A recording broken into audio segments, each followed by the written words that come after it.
নমস্কার বন্ধুরা, টিসি ট্রনিক্স চ্যানেলে আপনাদের স্বাগত। আমি তীর্থঙ্কর। আর আজকে এই ভিডিওয়ে আমি উত্তর দেব আপনাদের প্রশ্নের। আমি অনেক কটা প্রশ্ন পেয়েছি আমার কমিউনিটি পোস্ট থেকে, আর সেই প্রশ্নগুলোরই এক এক করে উত্তর দেওয়ার জন্য এই ভিডিওতে এসেছি। তাহলে চলুন না আর দেরি না করে শুরু করা যাক।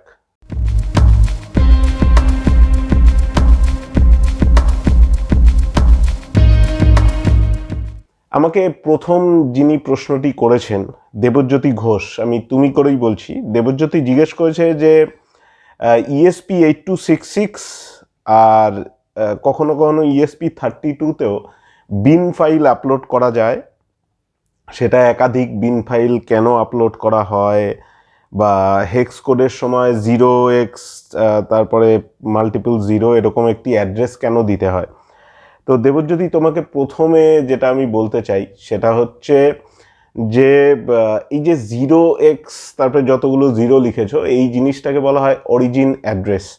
যখনই আমরা কোনো মাইক্রো কন্ট্রোলারে প্রোগ্রাম করি, সেই মাইক্রো কন্ট্রোলারের তো দুরকম মেমোরি হয়, একটা হচ্ছে র্যাম আর একটা হচ্ছে রম বা ফ্ল্যাশ মেমোরি।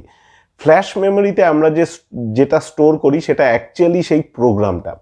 তো ওই ফ্ল্যাশ মেমোরি স্টার্টিং অ্যাড্রেসটা 0x00 থেকে শুরু হয়। তো এই যে স্টার্টিং অ্যাড্রেসটা যে 0x00 থেকে শুরু হচ্ছে, এরপরে ওই মেমোরির কিন্তু ডিফারেন্ট সেক্টর থাকে।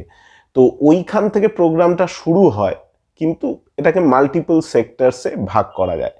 মানে যদি আরও কোনো মাইক্রো কন্ট্রোলারের ফ্ল্যাশ মেমোরির এরিয়াটা ভালো করে দেখো, তাহলে দেখতে পাবে যে সেখানে কিছু সেক্টর আছে প্রোগ্রাম মেমোরি স্টোর করার জন্য, কিছু সেক্টর আছে বুট লোডার স্টোর করার জন্য। এরকম মাল্টিপল সেক্টরে কিছু কিছু প্রোগ্রাম স্টোর করতে হয়।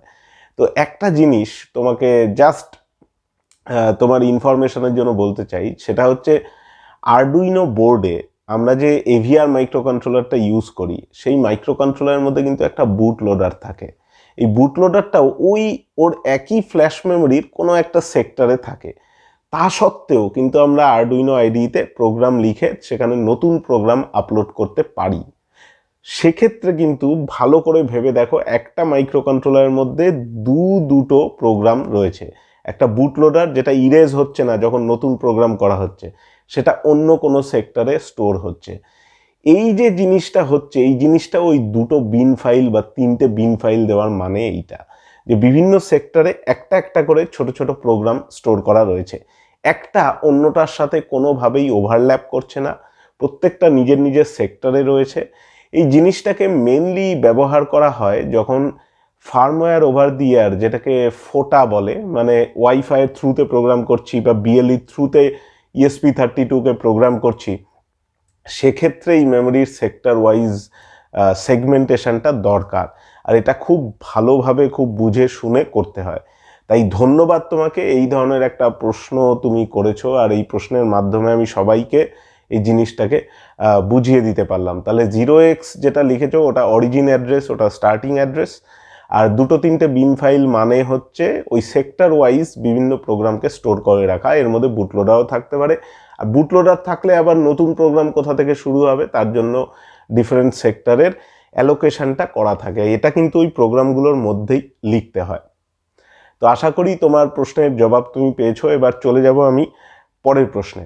পরের একটা পুরনো প্রশ্ন, এটা আমাকে করেছেন শ্রীকৃষ্ণ জানা। তো আমি তুমি করে বলছি। শ্রীকৃষ্ণ, তুমি অনেকদিন আগে একটা পোস্ট করেছিলে যেখানে তুমি জানতে চেয়েছিলে স্টিফ ভোল্টেজ ডিভাইডার কাকে বলে।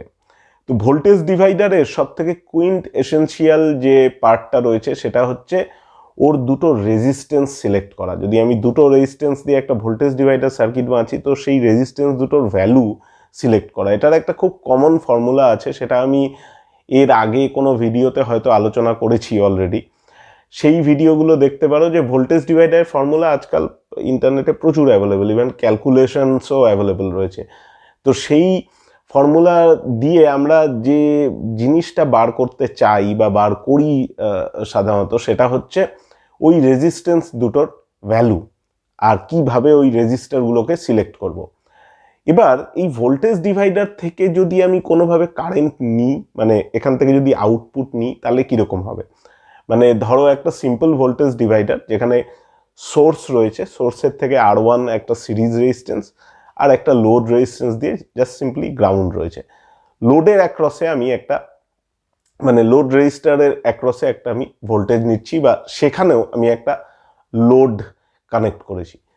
সেক্ষেত্রে একটা কারেন্ট এরকম হবে যেটা সোর্স থেকে R1 দিয়ে R2 দিয়ে পাস করছে, আর একটা কারেন্ট হবে R1 দিয়ে R2-র অ্যাক্রসে যে ভোল্টেজ ড্রপ সেই অনুযায়ী ওই লোডে মানে আউটপুটে যে লোড লাগানো সেখানে পাস করছে।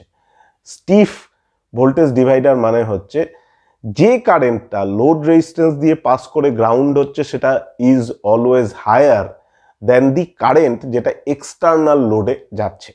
এটাকেই বলা হয় স্টিফ ভোল্টেজ ডিভাইডার।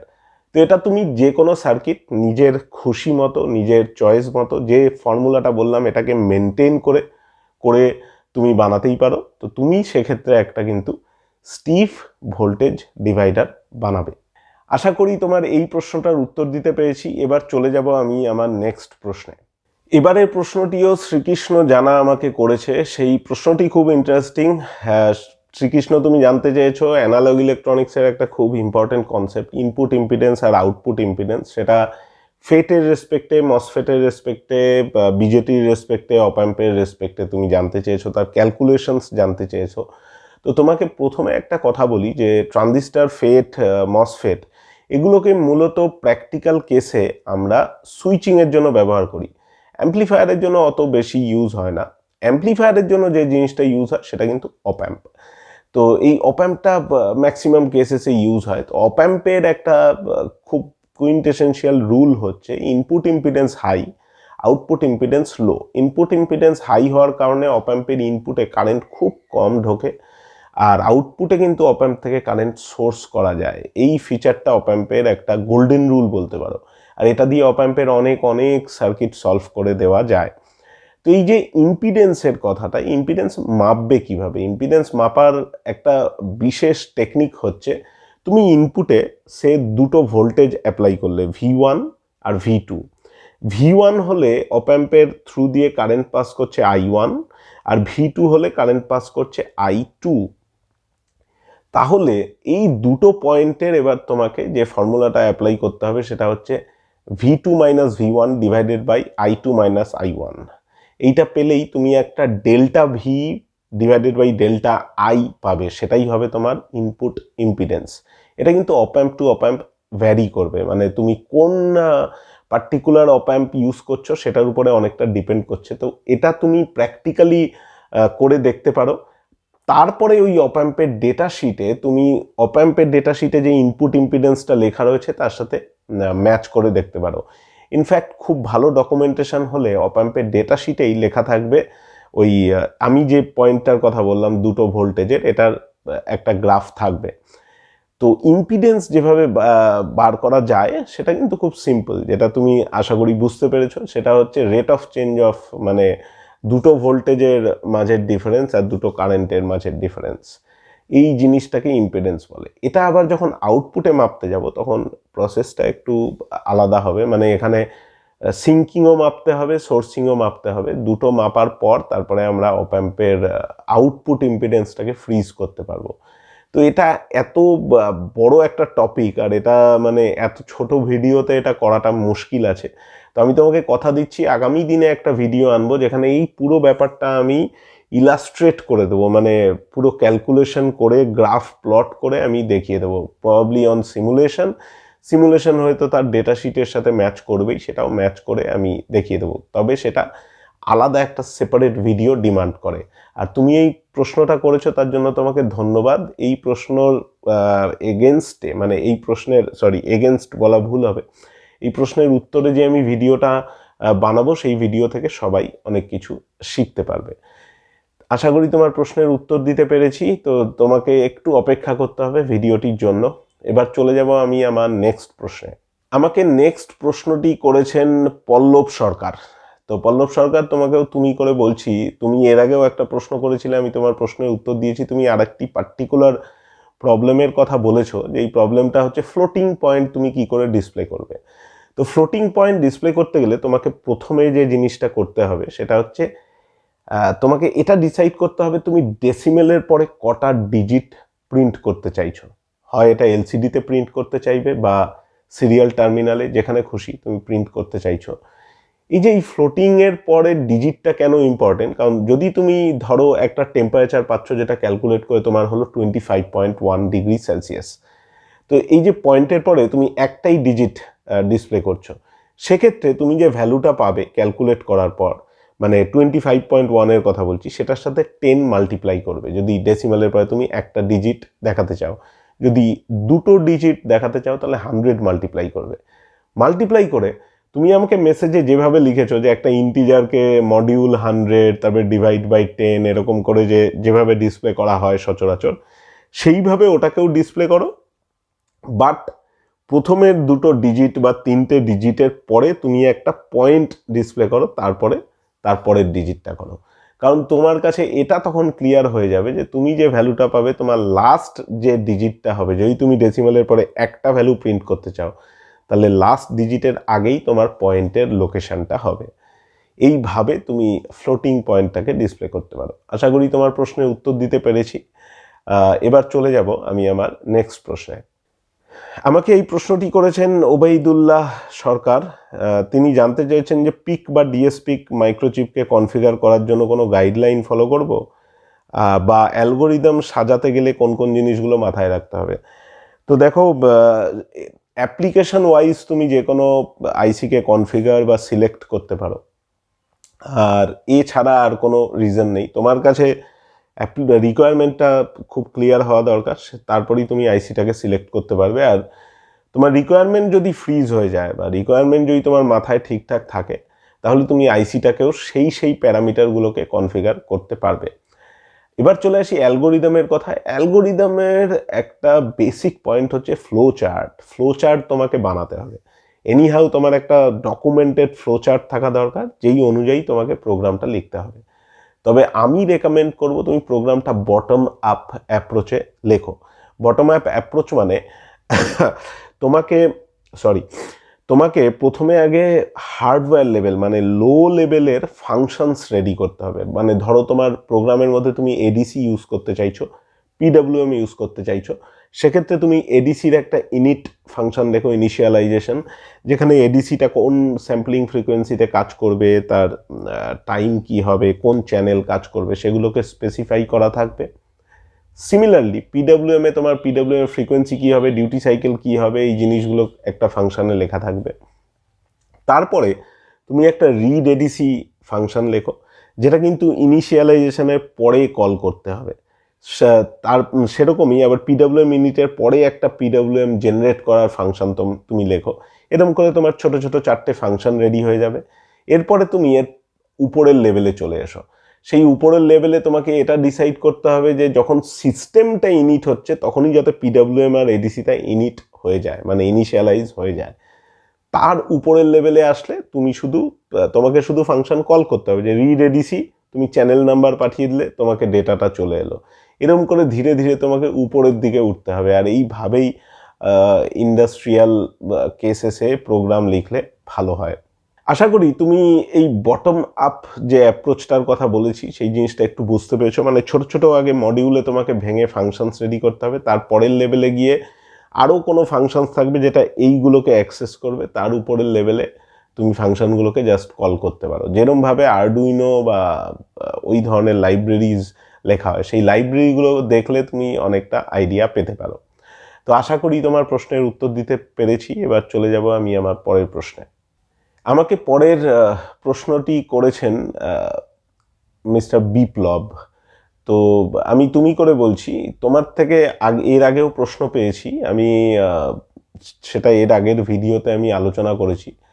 তোমার প্রশ্নগুলোর মধ্যে একটা প্যাটার্ন আছে মানে তুমি হয় কোনো প্রোডাক্টে কাজ করছো বা তোমার এটা কোনো অফিসের প্রফেশনাল কাজ।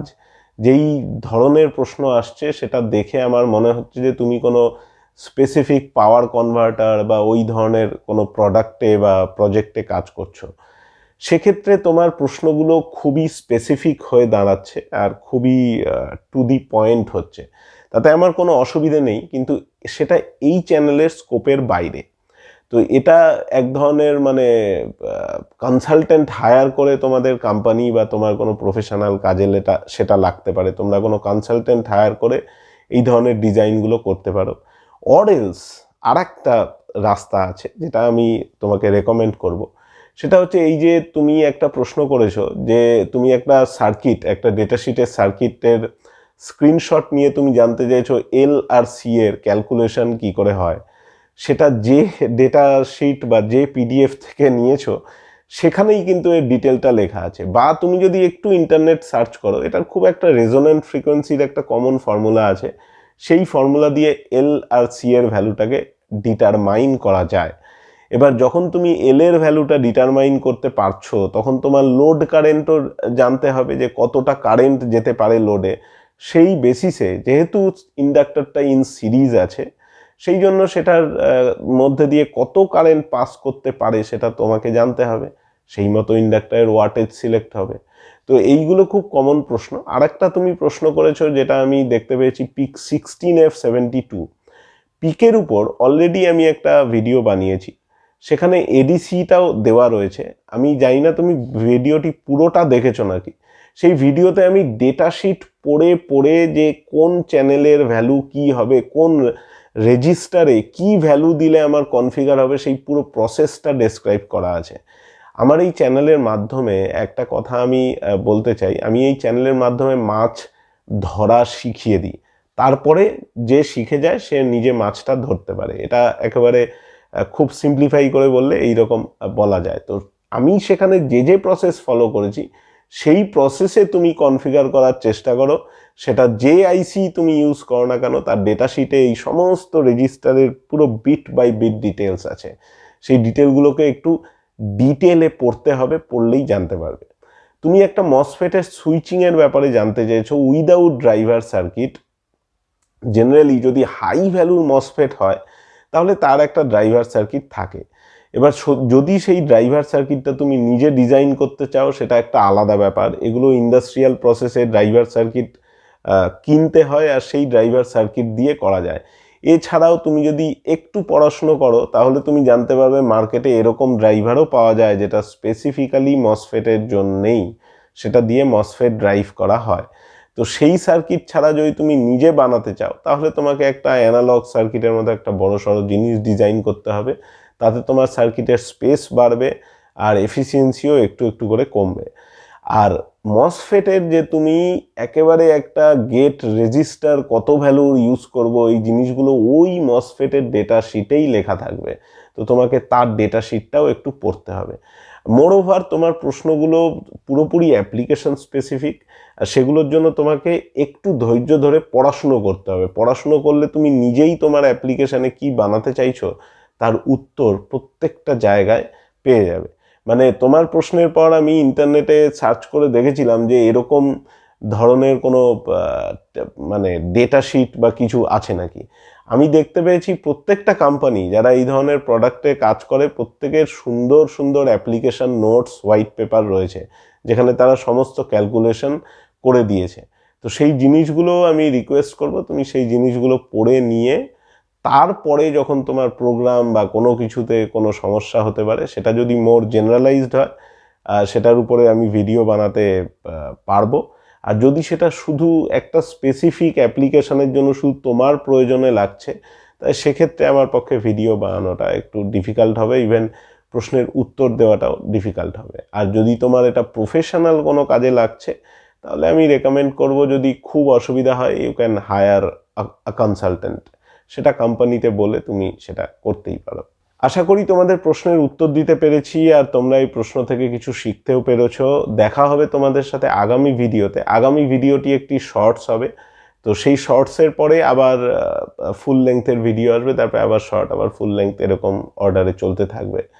তো এর পরের মাসেও আমি আবার এরকম Q&A ভিডিও করব আর সেই ভিডিওতেও আশা করব নতুন নতুন কিছু প্রশ্ন নেওয়ার। তো দেখা হবে তোমাদের সবার সাথে আগামী ভিডিওতে। এখনকার মতো আমি বিদায় নেব। টাটা।